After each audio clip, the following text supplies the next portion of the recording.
tunakwenda na maendeleo haya, lakini tukiwa na uelewa wa pamoja. Waheshimiwa mawaziri wamesema hapa kazi zilizofanywa na pesa hizi, ambao wala sitaki kurudia.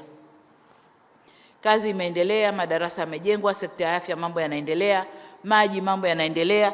Nachotaka kusema tu kwamba fedha hizi ziendelee kusimamiwa na tumezigawa vyema tu. Kwenye sekta ya elimu kwa mfano, wizara yenyewe kama sekta imepata fedha za kufanyia mambo kadhaa, lakini tumekwenda kwenye elimu ya awali, elimu ya msingi, elimu ya sekondari, VETA na vyuo vikuu. Tumekava sekta yote ya elimu kwa fedha hii. Huko nyuma tusingekuwa na hii fedha, jasho lingetutoka. Tungesikia kelele za wanafunzi wa vyuo vikuu. Kelele tuliosikia mwaka huu, mbona nimetiliwa hizi bado hizi? Tupomuuliza waziri, kwa nini mmetia hizi bado hizi? Kasema fedha zimekuja nusu, bado nusu. Zikija nusu iliyobaki tutamalizia. Hakuna kelele kwa wanafunzi. Kwa hiyo tumekava kote. Afya na yenyewe tumepeleka fedha kwenye sekta kama wizara ya afya, lakini tumepeleka kwenye mahospitali kwenyewe mambo kadhaa, maji vile vile na mambo maeneo mengine ambayo nimeyasema. Sasa najua kwamba fedha hizi zinaingia kwenye manunuzi mengi sana, na mikataba imeingiwa, mingine bado haijaingiwa. Niwaombe sana mawaziri, makatibu wakuu, nendeni simamieni fedha hizi, ziende zikafanye manunuzi vile inavyotakiwa. Maneno nje ni mengi sana, zinaliwa, wana mpango hao wa kuzila, wana hivi hao. Nendeni kaonesheni kwamba hatuna nia hiyo. Nia yetu ni kupeleka huduma kwa wananchi. Maji vile vile mna mikataba mingi ambayo bado hamjamaliza. Naomba kamalizeni vizuri kabisa, agizieni vyombo au mitambo ili ambayo tumekusudia ije itufanyie kazi. Value for money muhimu. Msihemkwe mkaagiza madude yakifika hapa yakawa mzigo kwetu. Nendeni kaagizieni vitu, nunueni vitu ambavyo mna hakika ni vyenyewe vimefikia viwango tunavyovitaka, vitatumika kwa makusudi tuliyoyataka na kwa muda mrefu. Hii fedha hata kama ni mkopo wa muda mrefu miaka 20 itakuja kulipwa na wananchi, lakini kabla ya wao kuanza kulipa wawe wameshafaidi na hiyo fedha na wamepata matunda ya hiyo fedha. Kwa hiyo niwaombe sana mwende mkasimamie yale yote ambayo tuliahidi katika mradi ule. Tumekusanyika hapa leo kupokea taarifa ya awali ya nini kimefanyika hasa kwenye sekta zile ambazo wanafunzi wanasubiri elimu. Madarasa yako tayari. Nilikuwa naangalia kwenye TV VETA, nao ukikaa nao wanakwambia, walikuwa wanasema kwamba nasi tumepata hizo fedha, tumeshaingiza hapa na hapa, tunakwenda hivi na hivi. Kwa hiyo twendeni tukasimamieni. Lakini pamoja na mafanikio yote hayo na mengine ambayo utekelezaji unaendelea, ningependa niseme kidogo kwenye uandikishaji wa watoto. Takwimu zilizopo wale wa sekta ya elimu bado hazitii moyo sana. Miundombinu tumejitahidi kujenga, lakini bado takwimu kama mlivyoziona, bado tunahitaji watoto wengi waandikishwe. Kwa hiyo kama ni elimu kwa wazazi, nendeni katoeni elimu kwa wazazi, kwa sababu mpaka leo Januari imeshaingia, uandikishaji haujafika nusu ya lengo lililowekwa. Kuna kitu katikati. Angalieni kitu gani ondoeni hiyo changamoto. Hamuwezi, njoni tukae tuondoe hiyo changamoto ili watoto wetu waandikishwe. Kuna fursa adhimu inatolewa na serikali yao, elimu bila malipo. Waandikisheni watoto waende wakasome. Idadi bado inatia moyo, lakini bado kwa lengo tuliloweka bado hatujafikia. Sasa angalieni kuna nini. Kama takwimu hizi ni za kweli, basi Mwende huko mjitahidi watoto wakaandikishwe, na ni wote wa awali darasa la kwanza na wale wanaoingia form 1 waende huko wakaandikishwe. Form 1 labda sijui kama wameshajijua au bado, lakini naomba jaribu inavyowezekana watoto wetu waende wakasome.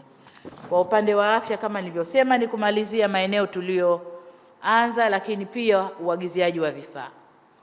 Vifaa tunavyoagiza kwenye afya ni ghali mno, ni vifaa vya kisasa mno. Kwa hiyo kwanza nishukuru ile hatua mliochukua kutoa mafunzo kwa wakurugenzi, waganga wafawidhi na wengine wasimamizi katika sekta ya afya, kuwapa mafunzo katika ngazi ambayo vifaa vikifika wanaweza wakaenda wakavitumia bila matatizo. Naomba kama muda unaruhusu, endeleeni kuwafundisha wajue jinsi ya kuvitumia, lakini jinsi ya kuvitunza pia, kwa sababu vifaa hivi ni ghali. Lakini mikataba mtakayoingia iwe na muda wa kuangaliwa kwa vifaa vyenyewe. Sio mashine imefika leo miezi mitatu imevoroha, aliyeleta anakuambia hatuna mkataba wa matengenezo. Hapana. Hebu tuingie kwenye mikataba ambayo itakuwa ni faida kwetu, na vifaa ambavyo vitakaa kwa muda mrefu nasi na vitatoa huduma kwa muda mrefu kwa jamii. Maji nanyi mnaingia kwenye mkumbo huo huo. Lakini ndugu zangu, leo tulichopata hapa, mbali ya fedha hizi za uviko, kuna fedha ya tozo ambayo na yenyewe ilipoanza ilipigiwa kelele, tukasema ngoja tupunguze, tukapunguza. Baada ya kupunguza kelele zimeshuka, lakini wapigaji kelele hawa wa sasa hivi waliuliza kuna fedha ya tozo, kwa nini tumekwenda kukopa? Takwimu zilizotolewa na mawaziri hapa zinatosheleza kwamba pamoja na kwamba tuna tozo, mahitaji ya madarasa shule ya msingi, na alhamdulillah Tanzania tunaleta watu wengi duniani, Mungu atuwekee, mahitaji ya madarasa kule ni 10,000 mpaka sasa hivi, na watoto zaidi tunawaleta huko wanakuja, lakini mpaka sasa hivi ni 10,000. Tumeweza 500 kwa pesa ya tozo. Tunafika lini? Lazima tukope, tuweke miundombinu. Hiyo ni msingi. Hapo hatujasema shule ya awali, hatujasema sekondari. Takwimu amezitoa waziri hapa. Mwaka huu tuna hawa 900,000 na mwakani tunategemea 1,400,000 na kuna madarasa mbele yanatakiwa. Tunayajenga na fedha ya tozo kweli, ambao mpaka sasa hivi imetusaidia madarasa 500, si haba alhamdulillah, lakini hatuwezi kwenda na fedha ya tozo. Kwa hiyo inashangaza kuona mtu mwenye uelewa anasema kuna fedha ya tozo, lakini kaenda kukopa. Ya nini? Au kwa nini tunaendelea kutoa tozo wakati fedha ya mkopo ipo? Mawaziri, tupeni hizo takwimu sasa hivi, na halafu msione uvivu. Kama sio nyie makatibu wakuu wenu, semeni, toweni elimu mlioisema hapa, facts and figures. Tuna hiki, lakini changamoto yetu ni hii, mahitaji yetu ni haya, tumefikia hapa. Watu wajue. Inawezekana kweli hawajui, inawezekana kweli hawajui. Kwa hiyo kuna fedha ya tozo ambayo na yenyewe inakwenda kuleta maendeleo kwenye sekta za elimu, sekta ya afya, lakini pia barabara za vijijini. Mwaka huu fedha zilizoingia TARURA ni nyingi mno, ni nyingi mno, na kama alivyosema waziri, tutapasua mabarabara huko vijijini, tutajenga kwenye kiwango cha kokoto, sijui lami na kokoto. Lakini nataka nipendekeze jambo moja, Waziri TAMISEMI, sababu TARURA iko kwako. Tunavyojenga mabarabara yetu haya, tunajenga katika kiwango kizuri. Mvua zikija zikizidi kiwango, barabara zimebomoka, tunaingiza fedha nyingine kila mwaka. Juzi nimemsikia Rais Mwinyi Zanzibar, wana teknoloji ya kujenga barabara za vijijini zinazoweza kukaa miaka 25. Kwa nini na sisi tusende kuangalia? Lakini na hakika hiyo teknoloji watu wa uchukuzi wanaifahamu. Ilikuja hapa ikapigwa teke, wakaenda kuangalia kule ikapokewa. Hebu nendeni katizameni. Kuliko kila mwaka mvua zikinyesha, isipokuja mvua tunaomba mvua, ndugu zangu, uongo? Mwaka huu imechelewa, tumeomba. Hangaya nimeongoza maombi na mvua ikanyesha.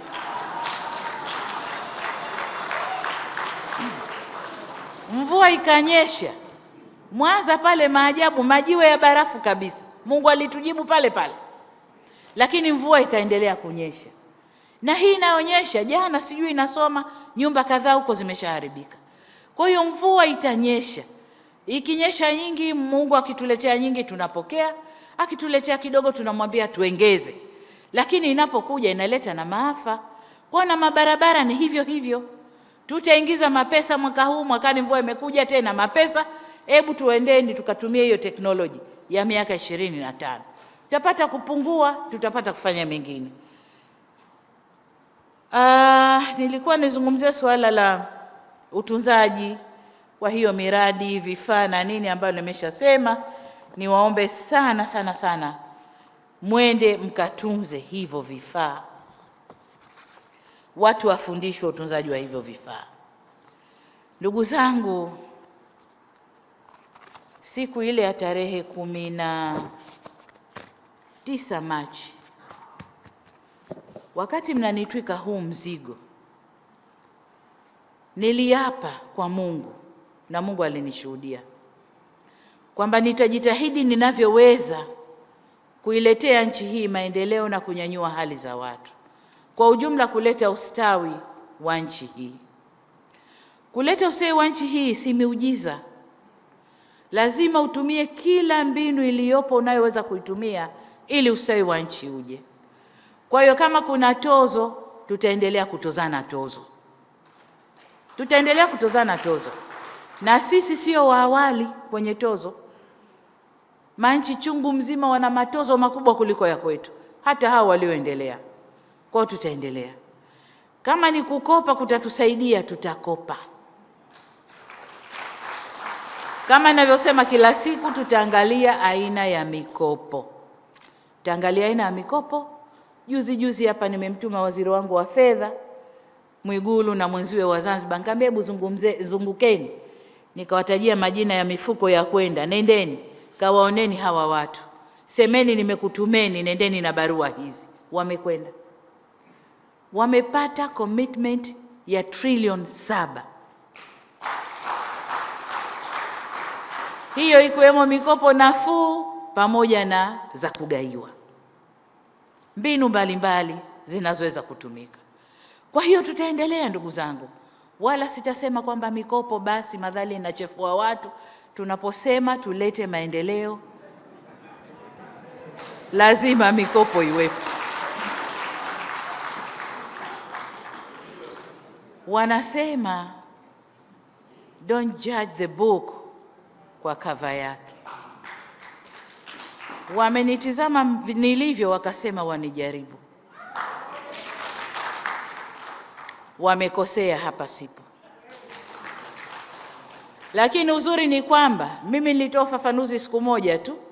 Kilichofuata wenye nchi ndio walijibu, si ndio? Na ile ndio kimenipa moyo, naendelea sasa kutafuta watu wengine. Maendeleo ndugu zangu ni ngazi. Kuna maendeleo ngazi ya taifa, ni hayo tunayoyafanya, mamiradi mikubwa hayo ya kuhakikisha nchi inapata umeme, nchi itapata maji, mabarabara yanafunguliwa, madaraja yanajengwa, madude gani yanafanywa, madege yananunuliwa. Hayo ni maendeleo katika ngazi hiyo ya kitaifa. Lakini maendeleo ni ngazi ya wananchi kule chini. Hatuwezi kwenda na maendeleo ngazi ya juu tukasahau wananchi kule chini. Lazima tuguse wananchi kule chini. Nilimsikia mmoja juzi hapa anasema maana yake tuinvest kwenye elimu, maana yake elimu imetupwa. Nani kasema elimu imetupwa? Hiki tunachofanya ni kitu gani? Tuna invest kwenye elimu. Nadhani kwa sababu nchi imeendelea, siasa zimetulia, watu hawana cha kufanya. Kwa hiyo wanarudia vitabu vile vile, peji zile zile. Kwenye investment ya elimu tulishaliona, na ndicho tunachofanya na tutaendelea kufanya. Kwa hiyo moja katika jambo linalogusa mwananchi moja kwa moja ni elimu, ambapo tumeweka fedha ya kutosha. La pili ni afya. Afya ya mwananchi ndio kipaumbele chetu, na huko tumekwenda na tunakwenda kwa kiasi kikubwa. Lakini jingine ni maji, ndio muhimu kabisa kabisa, maji. Na kwenyewe huko tumeweka fedha ya serikali, tumekopa huko nyuma, tutaendelea kukopa na tutaendelea kuinvest kwenye kuleta maji kwa wananchi. Hizo ni sekta ambazo lazima tuzifanyie kazi. Jengine ni umeme. Tunapozungumza maendeleo, umeme sasa hivi kwa mwananchi sio anasa, bali ni lazima. Na ndio maana serikali tunakopa kupeleka umeme vijijini. Tumeitengeneza UNESCO na TANESCO iweze kupeleka umeme vijijini. Tuliharibiwa katikati hapa kwa kusema kila mwananchi ataungiwa umeme kwa 27,000. Sio hivyo. Gharama za umeme haziko hivyo. Kuna maeneo tutafanya hivyo kuwabeba wananchi wetu. Kuna maeneo lazima gharama ya umeme irudi pale pale. Waziri umeogopa sana kusema hilo na kusaidia kulisema, nenda katekeleze. Kuna maeneo lazima gharama ya umeme ibebe uhalisia. Unapompangia leo TANESCO aende akaunge umeme kwa 27,000 kwa kila mtu, yeye anatoa wapi hizo fedha? Hana pa kuzitoa. Lazima aunge umeme kwa gharama inayopaswa kwa kila pahali. Waziri, nenda simamia hiyo. Lakini ile sera yetu ya kule vijijini kabisa tuendelee nayo.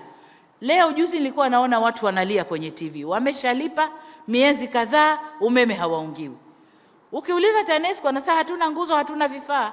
27,000 tunafanyaje?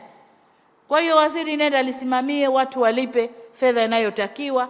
Kila anayetaka umeme alipe gharama ya umeme, msiende juu, lakini nendeni kwenye gharama zile ambazo mwananchi ataafford kuunga umeme, na wa chini kabisa tuwabebe kama sera yetu inavyosema.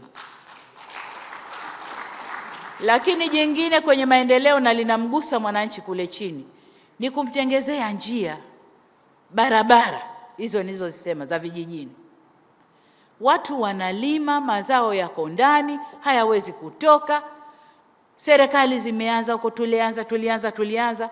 Sasa hivi tumepata kifursa, tutakwenda kwenye tozo, tutakwenda kukopa, tufungue mabarabara huko mawilayani na vijijini ili mazao yatoke yaje sokoni.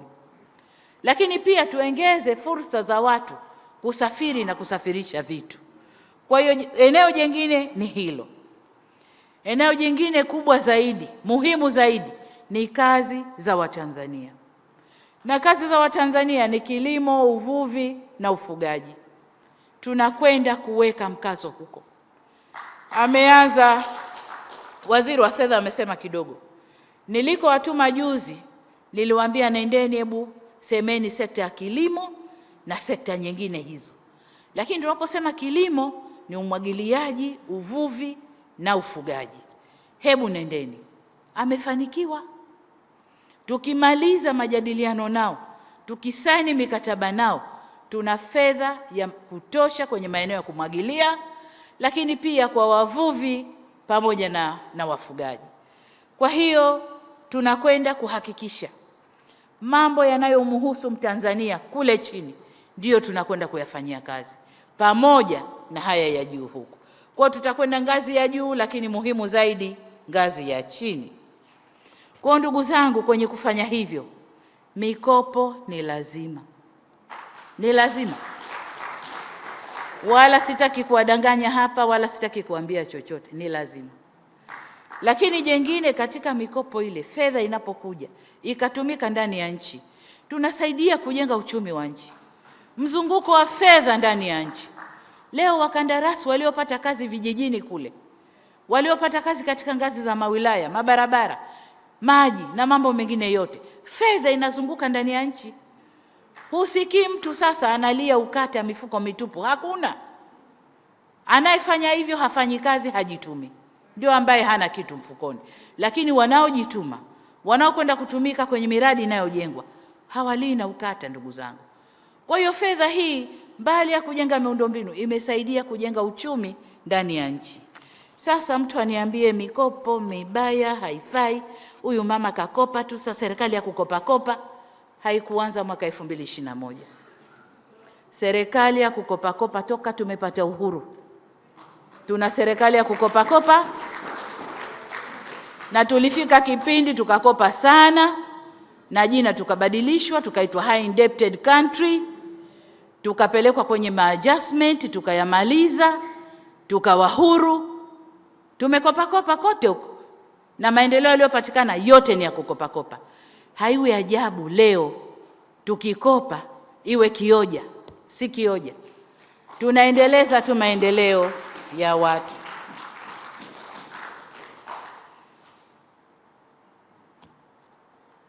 Debt distress.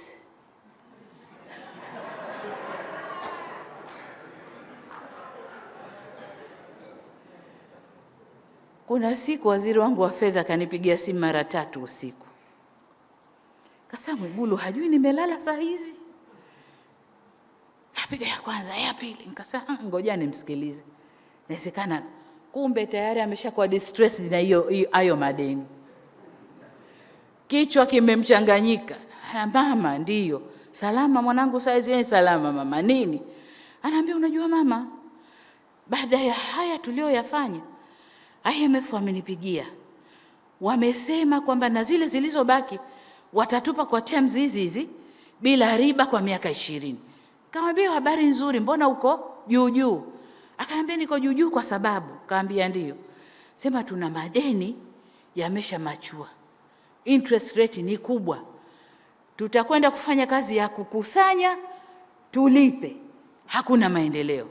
Ngambia Mwigulu, hebu sinikate usingizi, njoo kesho tukae tuzungumze. Siku ya pili akaja na listi yake ya madeni na yalivyoiva na nini. Mimi na katibu mkuu kiongozi tukakaa naye. Akatupitisha. Ambia sasa unasemaje? Sasa nasema hivi, huu mkopo huu tuliopata bila riba huu nusu tuingize huko, tushushe stress za deni. Angalau tupate muda tuvute pumzi, tukikusanya huko mwaka unofuata tutakwenda kulipa, lakini hapa tuziingize hizi. Tukatizamana machoni tukasema akili. Kwa tukakubaliana. Kwa anapozungumza debt distress nani makamu wa rais, tulikuwa tayari imeshatuanza. Lakini ni mkopo huu ndio unakwenda kutushushia hizo stress za mikopo. Mambo ni kwa nini? Kwa akili. Unakopa kusiko riba. Jamani, hata kwenye maisha yetu si ndio tunavyofanya? Unakuwa na mikopo huku, imekukaa hapa, unakwenda benki nyingine unakopa. Unalipa mkopo huu ambao umeshatimia, unaanza mkopo mpya. Uongo? Kwa nchi kuna tatizo gani kufanya hivyo?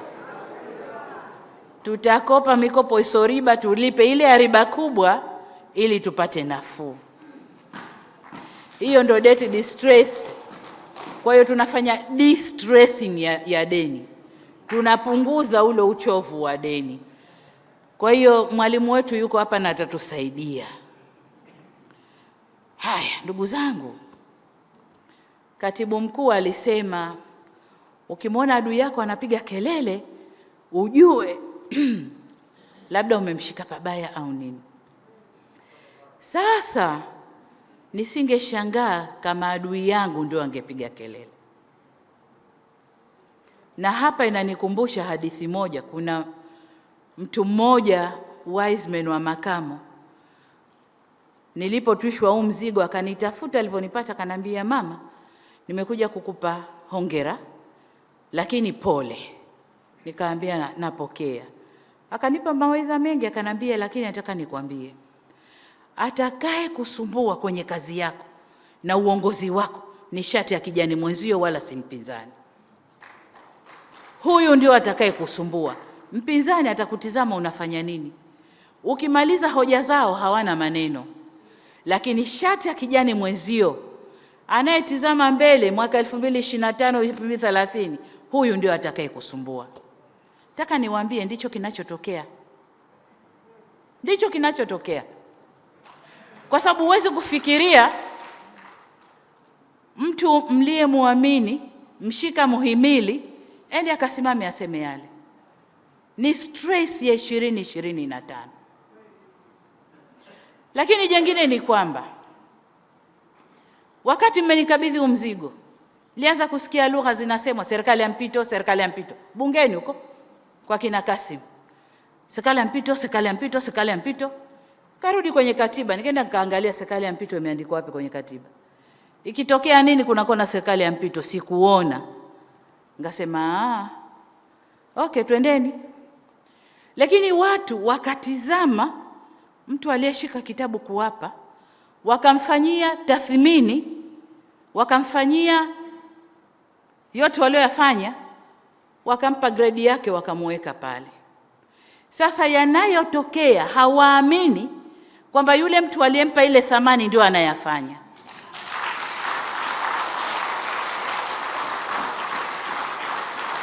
Hawaamini. Na kwa maana hiyo ile hamu yao na tamanio lao la 2025 somehow tamaa zinaondoka.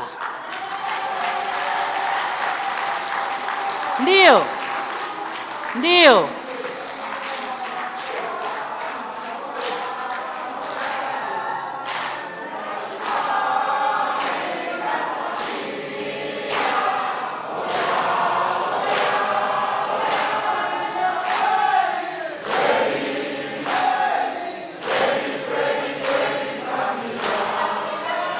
Tanzania oye!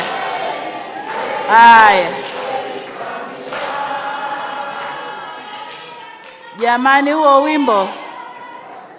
huo wimbo unatukumbusha mbali.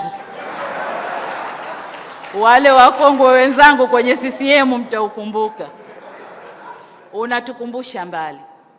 Ndugu zangu, ndicho kinachotokea, kwa sababu huwezi kuamini mtu mzima na akili yako unaenda kuargue tozo na mkopo 1.3 trillion as if ndio kwanza imetokea Tanzania, wakati toka tumepata uhuru ni mikopo kwenda mbele. Na katika mikopo yote huu ni mkopo mzuri ever.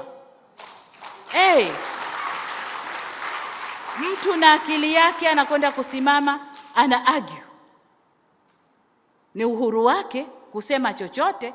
Lakini mtu mnayemtegemea, mtu ambaye mna matumaini naye, mtashirikiana naye kwenye safari ya maendeleo, hutegemea atasema hicho. Unategemea labda atakuwa na uelewa, na hasa kwa sababu mabajeti yote, mamikopo yote, taarifa zote za kiuchumi ndani ya nyumba yake ndo zinapita. Lakini ni 2025 fever. Wasameheni. Nalotaka kuambia ndugu zangu na wananchi, nitajitahidi ninavyoweza, kila fursa nitakayoiona itakayoletwa kutoka duniani ambayo naweza kuitumia kuleta maendeleo Tanzania, nitaitumia. Na nafanya hivi kwamba niliapa kwa Mungu nitaitumikia Tanzania. Wala sifanyi hivi kwa uchaguzi wa 2025. Ningeanza kuchakarika 2023 na 24, 25, nikamwambia mmeniona nilivyofanya. Nimeanza sasa hivi miezi 6 baada ya kuingia. Nimeanza hicho kitu. Na 25 iko mbali. Kawaida ya mwananchi, kawaida ya binadamu, mkaribishe sasa hivi kula, kisha mnawishe mkono, ukikauka kesha sahau. Hiyo ndio kawaida ya mwanadamu. Kwa hiyo yanayofanyika haya 25 watu washasahau, mpaka tuanze tena kuwakumbusha, mnajua huyu ndio yule aloleta uviko, pesa zikajenga mpaka kozi na wakauka, mnawakumbusha wananchi. Kwa hiyo sifanyi kwa ajili ya 2025. Nafanya, nimeapa kuleta maendeleo kwa Watanzania.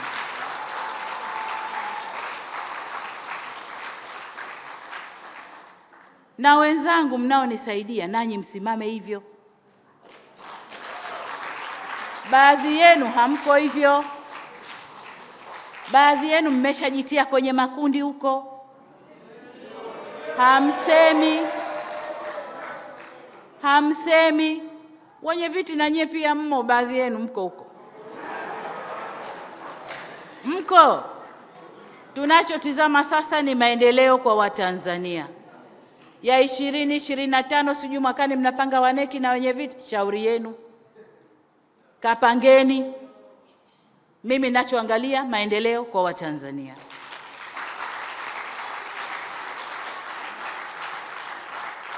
Kwa hiyo kelele za wanaopiga kelele hazinishughulishi.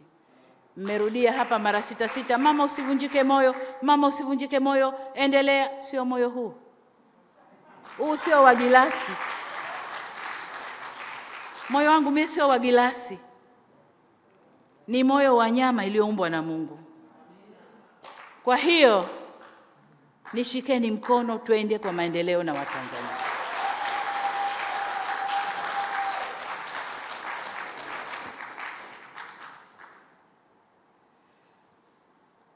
Ndugu zangu, baada ya kusema hayo, nihimize tena, kazi iendelee.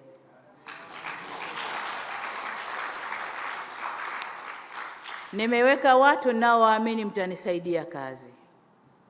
Wakuu wa mikoa, nimekuwekeni nikiamini kule niliko wakasimia madaraka mtakwenda kusimamia kazi, na wengine wote makatibu wakuu na mawaziri. Nimekaa, nadhani huu ni mwezi wangu wa 8, sijui wa 8 nadhani. Nilisema nilikuwa na wasoma nanyi mnanisoma, na siku nilofanya mageuzi ya mawaziri kidogo, nikasema hapa nimeweka koma, kazi inaendelea. Nataka niwaambie nitatoa listi mpya karibuni.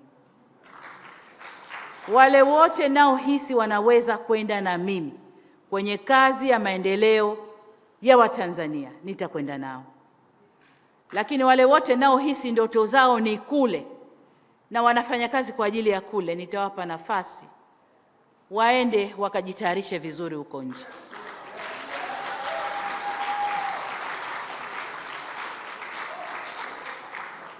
Wakajitayarishe vizuri huko nje, kwa sababu nikiwatuma ndani itawasumbua.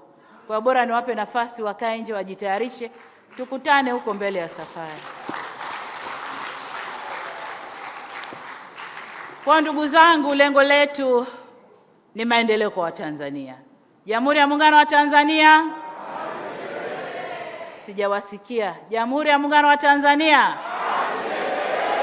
Naomba mkafanye kazi, tulete maendeleo kwa Watanzania. Uongozi uletwa na Mungu, aliyepangiwa ndiye atakayekaa. Letu sisi ni kujenga Tanzania. Twendeni tukajenge Tanzania. Asanteni sana. Rais Samia Suluhu Hassan na Amiri Jeshi Mkuu akiwa amekamilisha